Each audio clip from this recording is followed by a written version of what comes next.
Bonjour à tous et bienvenue dans ce module de cours. On va commencer par corriger l'activité que vous aviez à faire pour cette semaine, donc l'activité 2 de ce nouveau chapitre.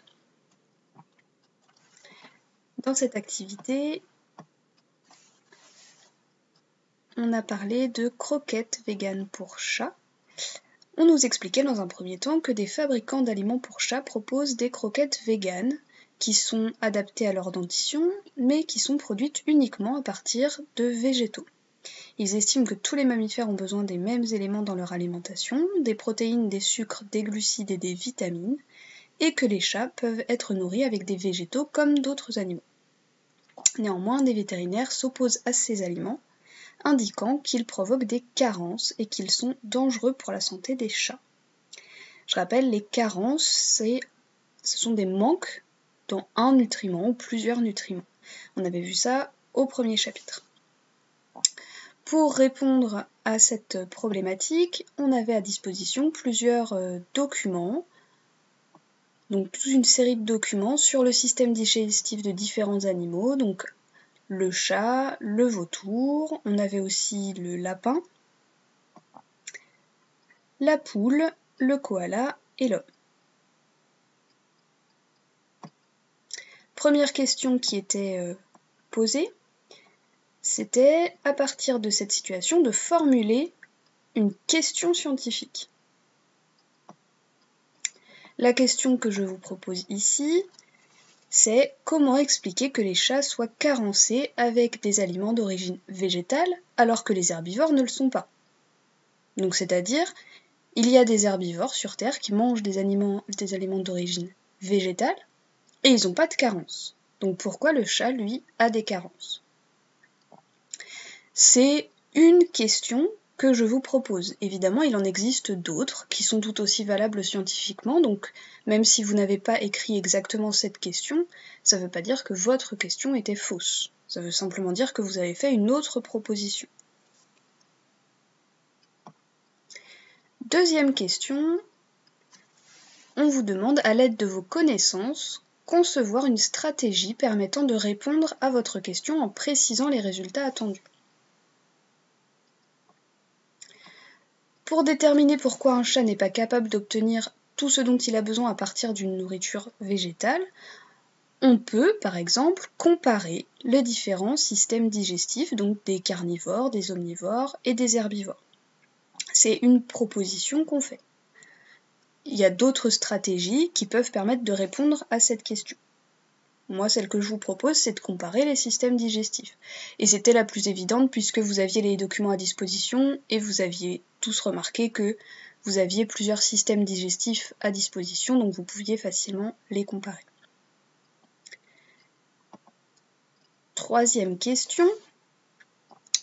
Il vous est demandé de décrire vos observations dans un tableau présentant pour chaque animal son régime alimentaire, la longueur de ses intestins, la taille de son sécom, l'aliment utilisé par les bactéries. Donc là, il faut d'abord concevoir le tableau. Là, il était préfet, donc vous aviez juste à le remplir, mais j'aurais pu vous demander de le concevoir également. On a une ligne par animal, une ligne pour le chat, une ligne pour le vautour, une ligne pour la poule, une pour l'homme, une pour le lapin et une pour le koala. Et on a en colonne tout ce qui nous est demandé dans la question 3. Je rappelle, on nous demande le régime alimentaire, la longueur des intestins, la taille du sécom et l'aliment utilisé par les bactéries. Tout ça doit figurer dans notre tableau. Ça figure par colonne. Une fois le tableau mis en place, on le remplit en regardant tout simplement les documents qui ont été fournis. Le chat, c'est un animal carnivore. Ses intestins sont longs. Son sécom est petit. Et les bactéries qui sont contenues dans son système digestif utilisent les protéines des muscles. J'ai tiré ces informations des documents directement. Je fais la même chose avec les autres animaux. Le vautour est aussi un carnivore, il a également des intestins courts, il n'a pas de sécom, un sécom absent, et ces bactéries utilisent également les protéines des muscles. La poule est un animal omnivore, dont les intestins sont longs, les sécoms moyens, et les aliments utilisés par les bactéries sont des sucres, des graines et des protéines des insectes. L'homme est aussi omnivore. Il a des intestins de taille moyenne, un sécom petit, et les bactéries contenues dans son système digestif utilisent les sucres des végétaux et les protéines animales. Le sécom de petite taille, on en a parlé au premier chapitre, c'est ce qu'on appelle chez l'homme l'appendice. Donc c'est un reste de sécom qui était présent chez nos ancêtres, qui était beaucoup plus allongé, et chez nous il est de taille réduite, on en avait parlé, parce qu'il est peu utile chez l'homme, ça ne veut pas dire inutile. La recherche est en cours et donc les chercheurs découvrent tous les jours des rôles en fait de notre sécom. Chez nous il est très réduit. Le lapin est un animal herbivore. Ses intestins sont longs. Il a un gros sécom. Et les bactéries contenues dans son système digestif utilisent les sucres des feuilles. Et enfin, le koala est également herbivore. Ses intestins sont longs, son sécom est gros. Et les bactéries contenues dans son système digestif utilisent les sucres des feuilles.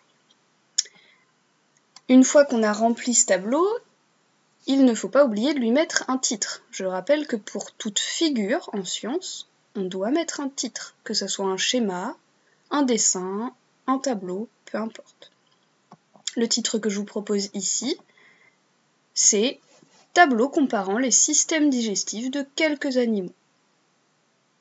Donc dans le titre, on met le type de document que c'est, ici un tableau, et puis on indique ce qui est contenu dans notre figure. Donc ici, les systèmes digestifs de quelques animaux. Notre titre est complet. Quatrième question, il s'agit de conclure en argumentant. Donc c'est-à-dire répondre à notre problématique avec une argumentation, des arguments scientifiques. Pour ça, il va falloir qu'on reprenne notre tableau et qu'on l'étudie un petit peu plus en détail. On va comparer les herbivores avec les carnivores, c'est-à-dire les deux extrêmes du régime alimentaire, puisque l'omnivore, c'est un peu hybride, il mange des aliments d'origine végétale et d'origine animale. Les herbivores, pour commencer par le lapin, il a des intestins longs et un sécom gros, de même que le koala, qui a également des intestins longs et un sécom gros. Et tous deux ont des bactéries qui vont consommer les sucres des feuilles. Pour les carnivores, ils ont, eux, des intestins qui sont plutôt courts, pas de sécom ou un sécom absent, et leurs bactéries vont consommer les protéines des muscles. Une fois qu'on a comparé les carnivores et les herbivores, on les a repérés dans notre tableau, on a repéré les différences qu'ils avaient, on va pouvoir conclure. On observe donc que les carnivores ont des intestins plus courts que ceux des herbivores. On sait qu'un intestin long permet de digérer plus longtemps les aliments qu'un intestin court. Le chemin pour l'aliment va être plus long. On observe que les végétaux sont surtout constitués de sucre et les animaux sont majoritairement constitués de protéines. Ça, on le voit dans la dernière colonne du tableau. Protéines pour les aliments d'origine animale et sucre pour les aliments d'origine végétale. On en déduit donc que les sucres des végétaux doivent être digérés plus longtemps que les protéines animales. Les carnivores ont des sécoms petits ou absents et possèdent des bactéries capables d'utiliser les protéines des organes de leur proie. Les herbivores ont des gros sécoms et des bactéries capables d'utiliser les sucres des végétaux. Donc ils n'ont pas le même type de bactéries contenues dans leur système digestif. Les omnivores, eux, ont les deux types de bactéries dans leur sécom, et leur sécom est de taille variable, en fonction en fait de leur alimentation. Ils ont les deux types de bactéries parce qu'ils mangent les deux types d'aliments. Ils ont donc besoin de digérer les deux types d'aliments. On sait qu'un gros sécom contient beaucoup plus de bactéries qu'un petit sécom. Bah, ça, c'est une question de logique. Tout simplement, un gros sécom peut contenir plus qu'un petit sécom.